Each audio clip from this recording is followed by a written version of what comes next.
Dijeni se për të qenë fjala la ilaha illallah e pranuar, duhet plotësohen 7 kushte, që pa plotësimin e tyre nuk i bën dobi kjo fjalë atij që e thot. Kushti i parë është dituria, që njeriu ta di kuptimin e vërtet të kësaj fjale, ta di se çka përmban kjo prej mohimit dhe pohimit. Kushti i dytë është bindja, që do më thonë njeriu mos ketë asnjë dyshim kur e thot këtë fjalë, por të jetë me zemër të bindur, se nëse ka ndonjë dyshim në këtë fjalë, atëherë do thot nuk i bën dobi ajo.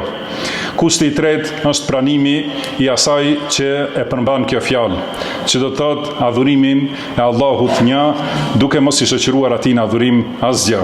Kushti i katërt është nënshtrimi ndaj kuptimit të kësaj fjale, si ka thënë Allahu: "Wa man yuslim wajhahu lillahi wa huwa muhsin, faqad istamsaka bil urwati al-wuthqa." Ai i cili ja nënshtron veten e tij Allahut, duke qenë bamirës, ai është kapur për hallkën më të fortë. Dhe hallka më e fortë është fjala la ilaha illallah. Do të thonë, ai i cili është nënshtruar plotësisht dhe është përkushtuar pastër vetëm për Allahun subhanahu wa ta'ala.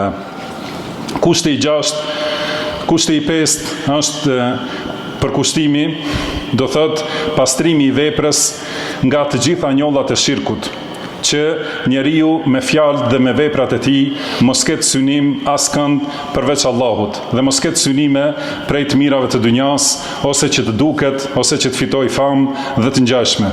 Kushti i 6 është sinqeriteti, që njeriu ta thot me të vërtet, duke e pasur zemrën në pajtim me atë që e thot.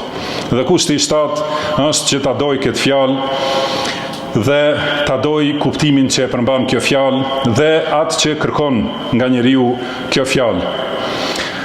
Kurse shtyllat e fjalës la ilaha illallah janë 2, që do të thonë mohimi i adhurimit nga çdo kush që adhurohet përveç Allahut dhe pohimi i adhurimit vetëm për Allahun një dhe të vetëm.